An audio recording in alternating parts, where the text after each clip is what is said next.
Lincoln's Emancipation Proclamation freed slaves in the Confederacy January 1st, 1863. However, their emancipation was subject to advances of troops throughout the Confederacy. Slaves in Texas were officially freed June 19, 1865. This day is called Juneteenth, a legal holiday in Texas today. I don't agree, though, that women have been the primary beneficiaries of affirmative action.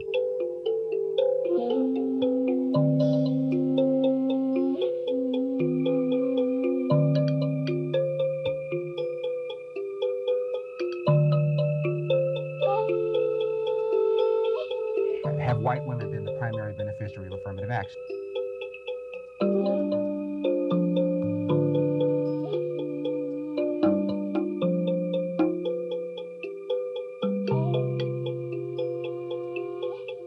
And one of the problems with affirmative action is that it rewards people who would have been rewarded anyway.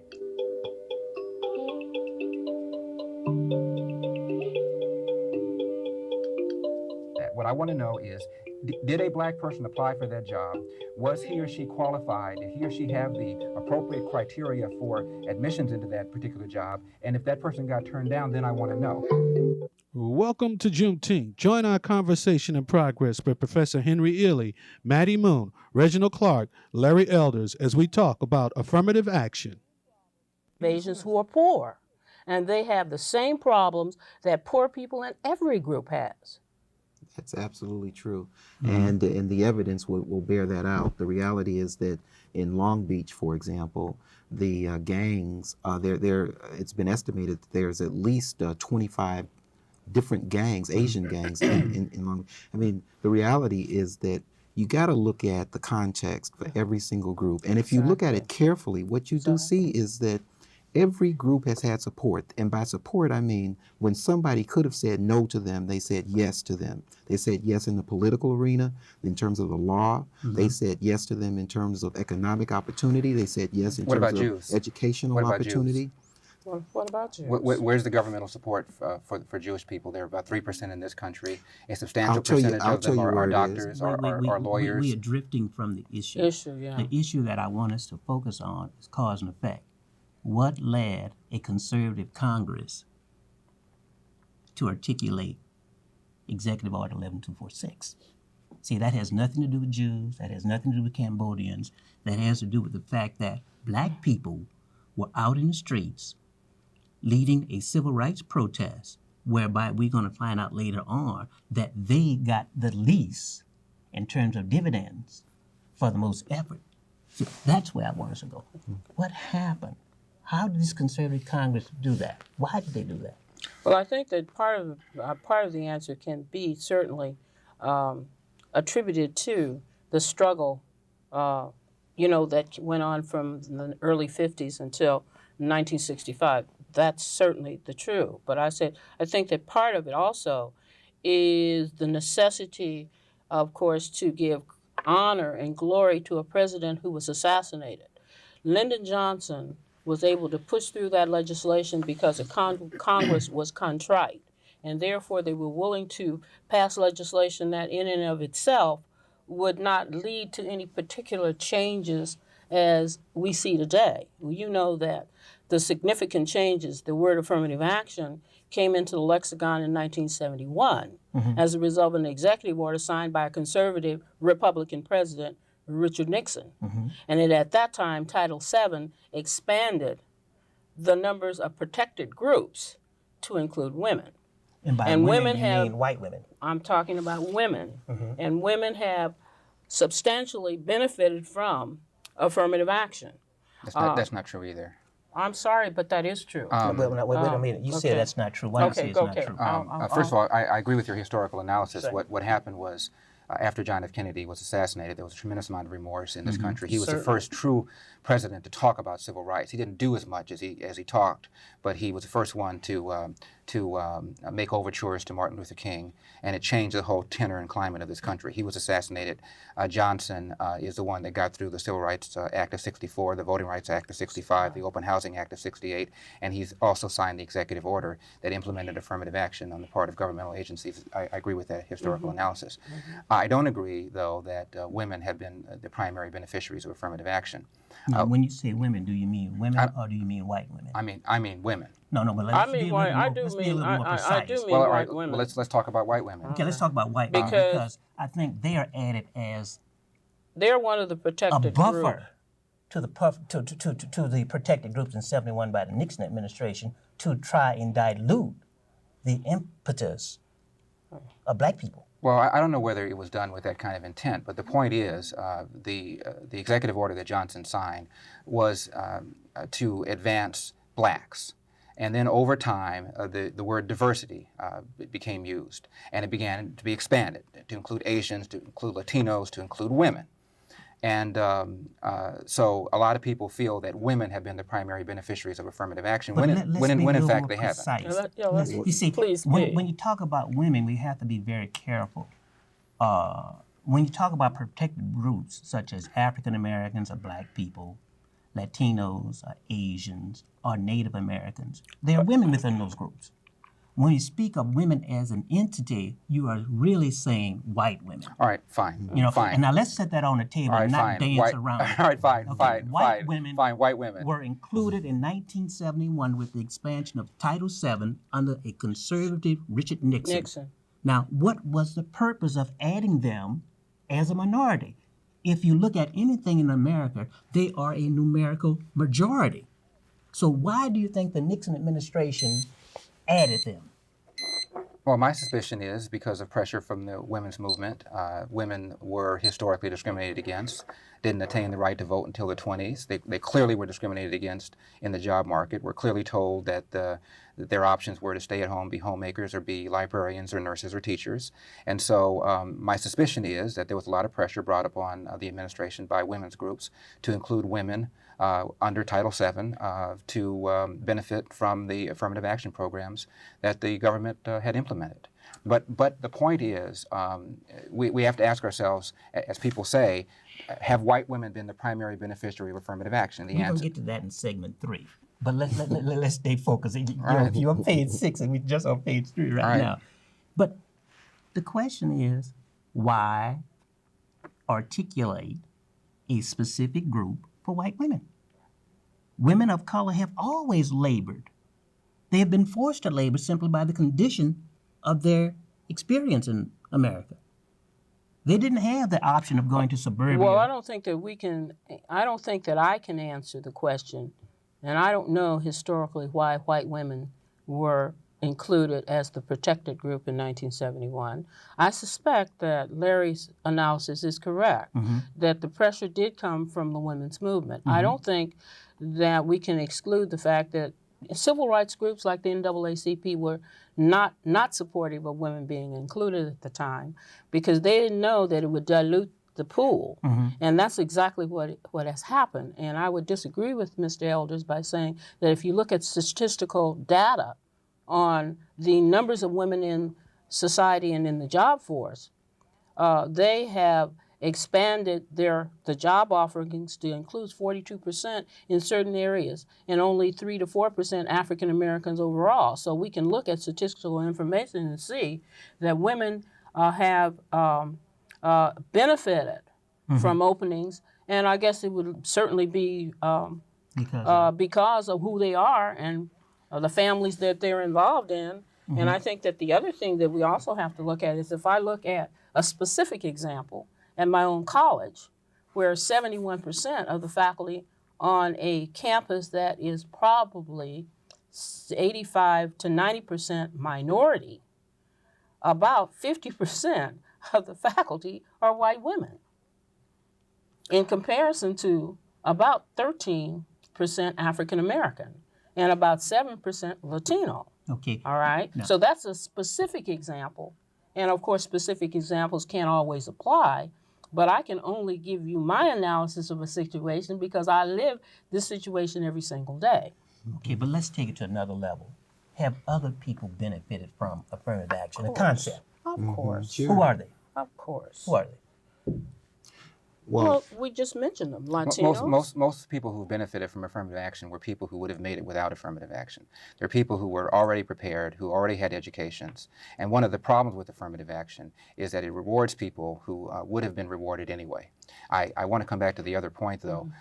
The problem with using numbers to determine whether or not there's discrimination or whether or not there's an income disparity is that the assumption seems to be that if you had a big jar, and call the jar a level playing field. And inside the jar, you put in women, and you put in white women, and you put in black women, and you put in Latino women, and men, and Asians, and then you shook them all out. Half of the nurses that we produce would be male.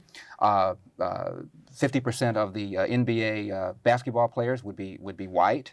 3% of the basketball players would be Jews, and that's not going to happen. Different people have different talents, different skills. They spend their time differently. So when someone says, well, there are X number of engineers here versus X number of blacks, I'm not impressed by that. What I want to know is, did a black person apply for that job?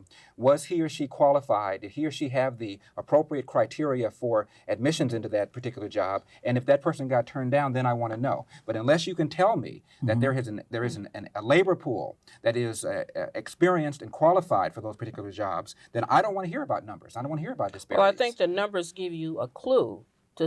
There's a clue. You have to have clues.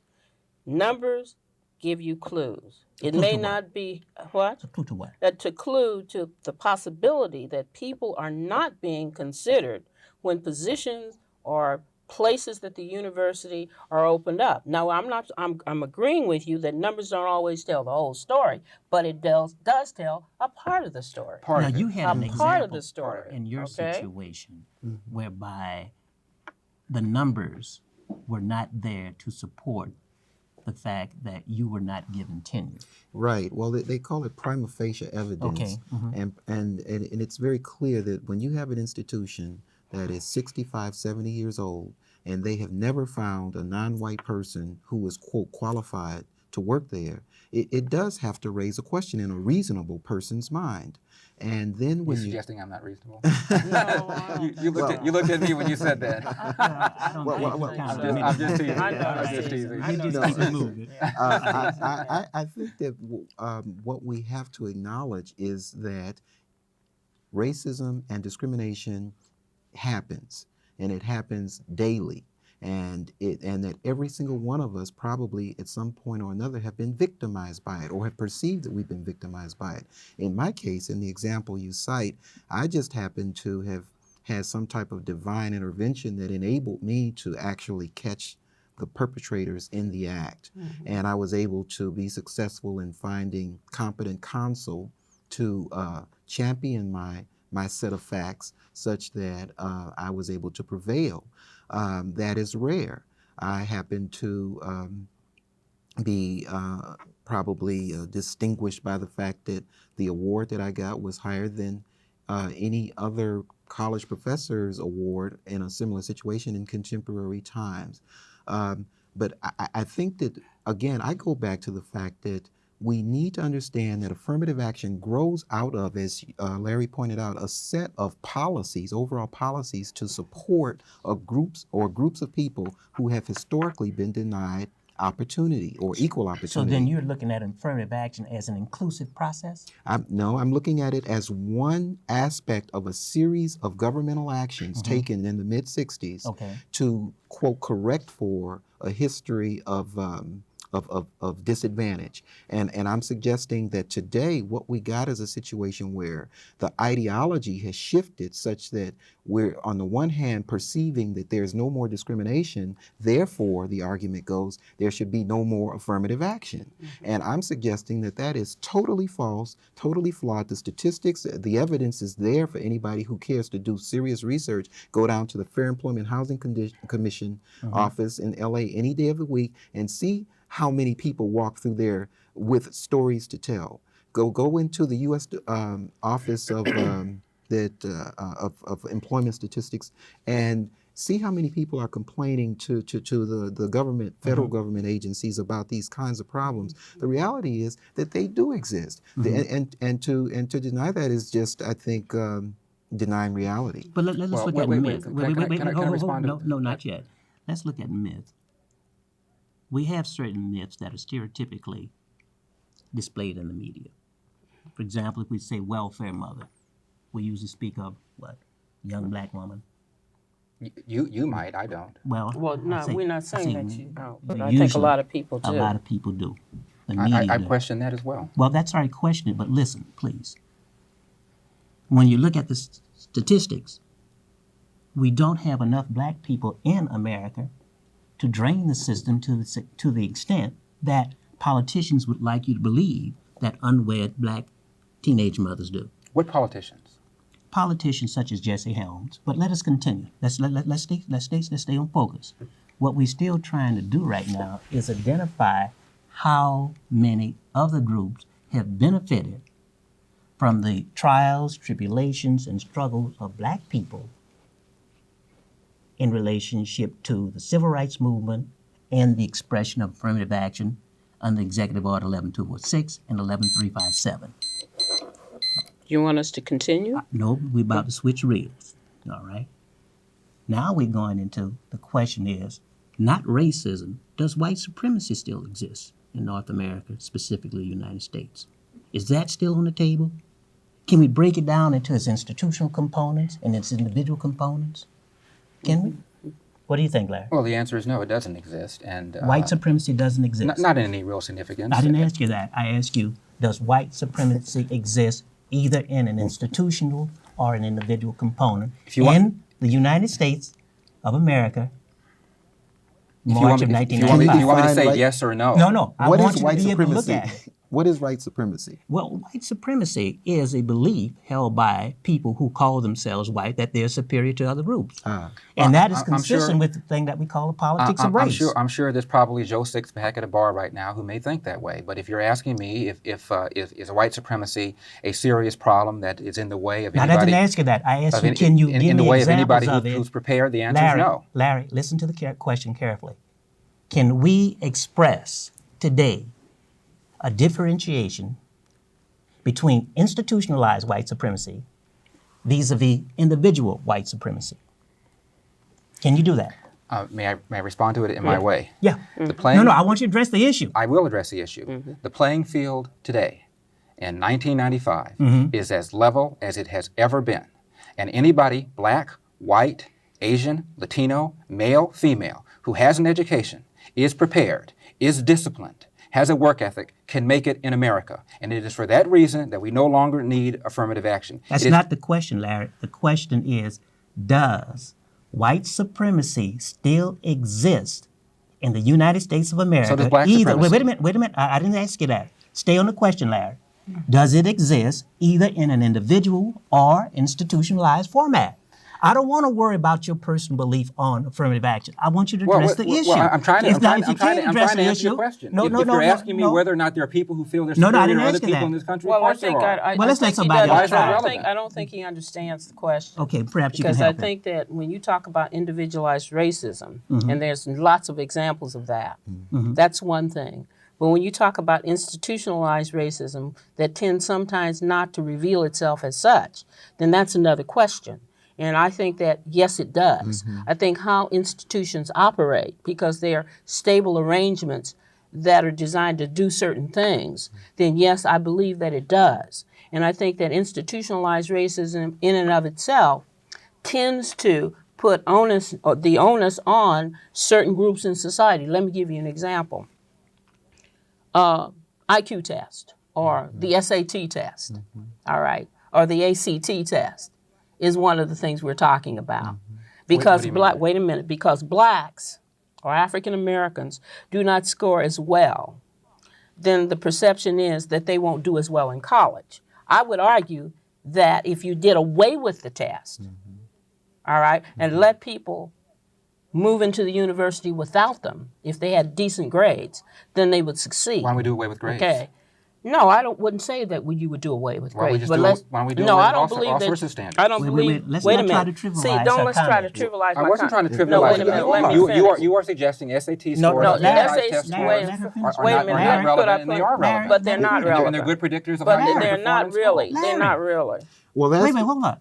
You must allow people to speak. Well, let me speak, because I don't want you to. I want you to speak, because I don't think I've interrupted you, and I like to be, courteous. But let me say that I believe that SAT scores are not necessarily the best predictor of people's success in college, because I know people who have not done well on those tests, but have done well in college and in life. Okay, that's one thing. Those are institutionalized arrangements that tend, upon the face of it, not to be racist, but that's how they operate. That's what I think you're asking about, Professor Ealy. I'm not talking about Joe Sixpack or Bubba, who says that he doesn't like niggas and that niggas all steal. That's not what I'm talking about, because a lot of that goes on.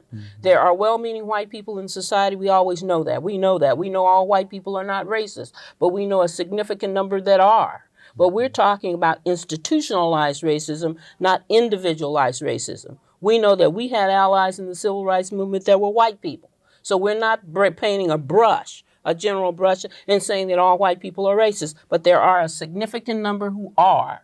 Well, we are talking about institutionalized arrangements that put roadblocks in the way of people who are talented, who have not had the opportunity to advance in this society. That's what I think you're talking about. Are you not? Well, that is what I'm trying to say. Well, what do you think? Are you able to make that differentiation between individual acts of racism or white supremacy as opposed to institutionalized Absolutely, acts? and I think that Mary articulated it quite well. I think that anytime you deal with the policies of an agency or an organization that inherently tend to exclude, ostensibly while being fair on their face, for example, these tests. It's true, there's plenty of evidence that students who do poorly on those tests do well in college or graduate school or what have you.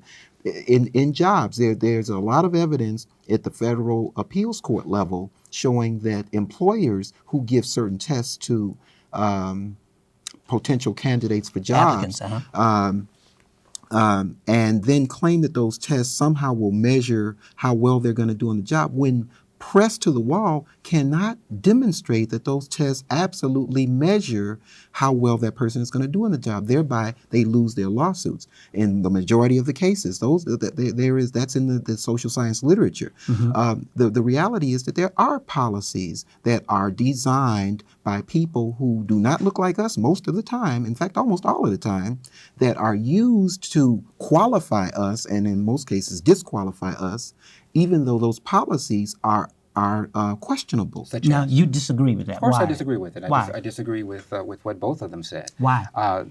So let me make sure I understand what you're saying. You're saying, in the case of standardized tests, because blacks tend to do less well, using the standardized tests as a criterion for admission means that to use those tests is racist. I didn't say that. I'm asking. It's discriminatory, clearly. I It's discriminatory. Definitely. Okay, well, that's the same thing. I No, didn't it's say different. that. It's different, Larry. Larry, be very careful. You're didn't dealing say with people that. who say exactly what they say. If it is discriminatory, it sounds to me like what you're saying is using them is somehow wrong. Let me set the table. That's not what he said. What he said is Well, he's right that, here. He can No, respond. I'm going to set the table. What he said and what she said is that you must be very careful when you use standardized tests as the primary Criteria. indicator. No, she said we should get rid of them. No, she didn't say that. You suggested yes, I that. did. Yes, she did. She was right here. She just said that. I just said it, and Well, I believe all right, you fine. should. All right, Now, fine. I She stand by my believes that. statement. Okay, fine. Okay. But Which the I thing is, find an incredible statement. Well, so you can find it why do you incredible. find it Well, incredible? because part of the SAT has to do with mathematics. Now, how mathematics is culturally biased has never been proven to me. And it's, No one is talking about cultural bias. If a student has not taken algebra and geometry and trigonometry in high school, or who go to inner city schools don't offer calculus and physics, They're how not in gonna do the as well. world can you use those tests? then the issue ought to be, why is it that we're not seeing students taking these subjects at those levels? No, Not to ignore. No. May I finish my First- statement, please? No, but wait a minute, not to ignore the fact Larry, that you're they've not taken them and then put them in argument. schools Because, anyway. I think the question that you need to ask yourself, Mr. Elders, is 30 or 40 years ago, those tests were not used at all. But Now, why? black people were excluded from admission. Because black people No. were excluded from universities in the first place. 30, 40, 50 years ago, the tests were not used. They were not used. Simply, grades were used as a way of qualifying people for the university. Now, why in the 50s they put those tests in? No, the question you have to ask yourself is... No, I'm asking you the question. Why were those tests put in? Why is it that under special admissions programs at the UC school system, blacks are graduating within 4 years at a 7.2% rate versus whites and others graduating at a 30-some percentage rate? Where did you get those statistics? Blacks within let me finish. Within 6 years. You're going to have to back up what you say here. Within 6 years, blacks are graduating at a 50% rate versus whites and others graduating at a 75% rate. Where? The question you have to ask yourself is, what damage are we doing to these kids by lowering standards just to get them there, just for the purpose of diversity? Slow down. Okay, that's not the issue. The issue is that you cite some statistics. It was the University of California study. University of California. Just printed in the LA Times about 2 weeks ago. I'm happy let me ask you to this. provide you a copy of it. How many people of color are in the UC system right now as opposed to 10 years ago? Is it more or less? It's substantially more. It's not. No, it's not. It's not. See, Larry, you're going to have to do better research to talk to us. There's an excellent article in... Let's help. The numbers in the UC system are lower than they were 10 years ago. The number of African American students are lower You said it was 10 years ago. Than 10 years ago. 10 years ago. Now, if you're talking about... I'm talking about minorities. No, we're talking about African Americans. We're not talking about Latinos because theirs have increased almost 100%. But that's a different factor. But no, that's not the issue. We're talking about I don't care about the number. What I care about is whether or not... You have to care about numbers when you bring them to the table and you suggest that they are valid. What we're suggesting to you is that your numbers are incorrect. No, the numbers of African Americans they're at the incorrect, University Larry. of Your California. base is faulty. The only issue is whether or not minorities, blacks, are getting into UC system with the same kind of academic, GPA, and other character criteria as everybody else. And the fact is that the blacks who are getting in there are graduating at a much lower level, which suggests that they are lowering the standards for them. That is not the case. That does not necessarily follow. That is not the case. That does not necessarily follow. You know, again, I go back to the fact that there's so much misinformation that informs this whole discussion about affirmative Larry, action. if you can't support it and based on well, what you really say, I can't pull it out right now. But if you would like me to supply it, I'm more than happy to do so. No, we have to deal with it's the not people erroneous. Here. It is, Larry. And I'll tell you right straight, it's wrong. Well, I think that what we're doing is we're getting involved in an emotional discussion, and I don't think that serves any purpose. Of course it doesn't. I think that what we need to do is go back and focus. And I think essentially to say that because African American students graduate at a lower ratio than Asian and white students at the university, there are other factors other than grades that are involved like here. What? But One, okay. Wait, hold on. We got all...